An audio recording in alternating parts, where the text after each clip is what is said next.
Deuteronomy 32-34. Listen, you heavens, and I will speak. Hear, you earth, the words of my mouth. Let my teaching fall like rain, and my words descend like dew, like showers on new grass, like abundant rain on tender plants. I will proclaim the name of the Lord. Oh, praise the greatness of our God. He is the rock. His works are perfect, and all his ways are just. A faithful God who does no wrong. Upright and just is he.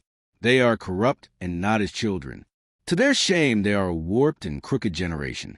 Is this the way you repay the Lord, you foolish and unwise people?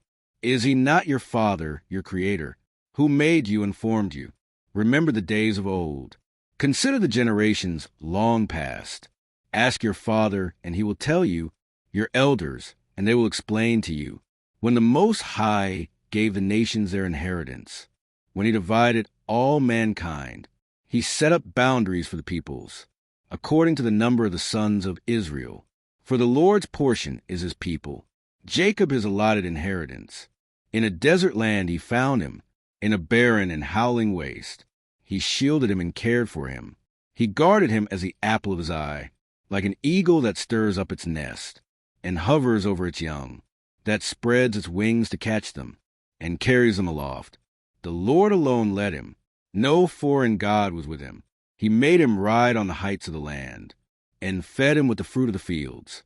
He nourished him with honey from the rock, and with oil from the flinty crag, with curds and milk from herd and flock, and with fattened lambs and goats, with choice rams of Bashan, and the finest kernels of wheat. You drank the foaming blood of the grape. Jeshurun grew fat and kicked. Filled with food, they became heavy and sleek. They abandoned the God who made them, and rejected the rock their Savior. They made him jealous with their foreign gods, and angered him with their detestable idols. They sacrificed to false gods, which are not God, gods they had not known, gods that recently appeared, gods your ancestors did not fear. You deserted the rock, who fathered you. You forgot the God who gave you birth. The Lord saw this and rejected them, because he was angered by his sons and daughters. I will hide my face from them, he said, and see what their end will be, for they are a perverse generation, children who are unfaithful. They made me jealous by what is no God, and angered me with their worthless idols. I will make them envious by those who are not a people. I will make them angry by a nation that has no understanding. For a fire will be kindled by my wrath, one that burns down to the realm of the dead below. It will devour the earth and its harvests, and set afire the foundations of the mountains. I will heap calamities on them, and spend my arrows against them. I will send wasting famine against them, consuming pestilence and deadly plague. I will send against them the fangs of wild beasts, the venom of vipers that glide in the dust. In the street the sword will make them childless. In their homes terror will reign. The young men and young women will perish, the infants and those with gray hair. I said I would scatter them, and erase their name from human memory. But I dreaded the taunt of the enemy, lest the adversary misunderstand, and say, our hand has triumphed. The Lord has not done all this. They are a nation without sense. There is no discernment in them. If only they were wise and would understand this, and discern what their end will be. How could one man chase 1,000, or two put 10,000 to flight, unless their rock had sold them, unless the Lord had given them up? For their rock is not like our rock, as even our enemies concede. Their vine comes from the vine of Sodom, and from the fields of Gomorrah. Their grapes are filled with poison, and their clusters with bitterness. Their wine is the venom of serpents, the deadly poison of cobras. Have I not kept this in reserve, and sealed it in my vaults? It is mine to avenge. I will repay. In due time their foot will slip. Their day of disaster is near, and their doom rushes upon them. The Lord will vindicate his people, and relent concerning his servants, when he sees their strength is gone, and no one is left slave or free. He will say, now where are their gods, the rock they took refuge in, the gods who ate the fat of their sacrifices, and drank the wine of their drink offerings? Let them rise up to help you. Let them give you shelter. See now that I myself am he. There is no God besides me. I put to death, and I bring to life. I have wounded, and I will heal, and no one can deliver out of my hand. I lift my hand to heaven and solemnly swear, as surely as I live forever, when I sharpen my flashing sword, and my hand grasps it in judgment, I will take vengeance on my adversaries, and repay those who hate me. I will make my arrows drunk with blood, while my sword devours flesh, the blood of the slain and the captives, the heads of the enemy leaders. Rejoice, you nations, with his people, for he will avenge the blood of his servants. He will take vengeance on his enemies, and make atonement for his land and people. Moses came with Joshua son of Nun, and spoke all the words of the song in the hearing of the people. When Moses finished reciting all these words to all Israel, he said to them, Take to heart all the words I have solemnly declared to you this day, so that you may command your children to obey carefully all the words of this law. They are not just idle words for you. They are your life. By them you will live long in the land you are crossing the Jordan to possess. Moses to die on Mount Nebo. On that same day the Lord told Moses, Go up into the Abarim range to Mount Nebo in Moab, across from Jericho, and view Canaan, the land I am giving the Israelites as their own possession. There on the mountain that you have climbed you will die and be gathered to your people, just as your brother Aaron died on Mount Hor and was gathered to his people. This is because both of you broke faith with me in the presence of the Israelites at the waters of Meribah Kadesh in the desert of Zin, and because you did not uphold my holiness among the Israelites. Therefore, you will see the land only from a distance. You will not enter the land I am giving to the people of Israel. Moses blesses the tribes. This is the blessing that Moses, the man of God, pronounced on the Israelites before his death. He said, The Lord came from Sinai, and dawned over them from Seir. He shone forth from Mount Paran. He came with myriads of holy ones. From the south, from his mountain slopes. Surely it is you who love the people. All the holy ones are in your hand. At your feet they all bow down, and from you receive instruction, the law that Moses gave us, the possession of the assembly of Jacob. He was king over Jeshurun, when the leaders of the people assembled, along with the tribes of Israel. Let Reuben live and not die, nor his people be few. And this he said about Judah. Hear, Lord, the cry of Judah. Bring him to his people. With his own hands he defends his cause. Oh, be his help against his foes.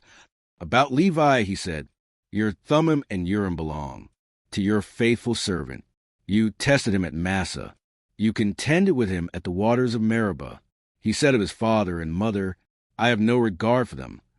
He did not recognize his brothers, or acknowledge his own children, but he watched over your word, and guarded your covenant. He teaches your precepts to Jacob, and your law to Israel. He offers incense before you, and whole burnt offerings on your altar. Bless all his skills, Lord, and be pleased with the work of his hands. Strike down those who rise against him, his foes till they rise no more. About Benjamin he said, Let the beloved of the Lord rest secure in him, for he shields him all day long, and the one the Lord loves rests between his shoulders. About Joseph he said, May the Lord bless his land, with the precious dew from heaven above, and with the deep waters that lie below, with the best the sun brings forth, and the finest the moon can yield, with the choicest gift of the ancient mountains, and the fruitfulness of the everlasting hills, with the best gift of the earth and its fullness, and the favor of him who dwelt in the burning bush. Let all these rest on the head of Joseph, on the brow of the prince among his brothers. In majesty he is like a firstborn bull. His horns are the horns of a wild ox. With them he will gore the nations, even those at the ends of the earth. Such are the 10,000s of Ephraim, such are the thousands of Manasseh. About Zebulun he said, Rejoice, Zebulun, in your going out, and you, Issachar, in your tents. They will summon peoples to the mountain, and there offer the sacrifices of the righteous. They will feast on the abundance of the seas, on the treasures hidden in the sand. About Gad he said, Blessed is he who enlarges Gad's domain. Gad lives there like a lion, tearing at arm or head.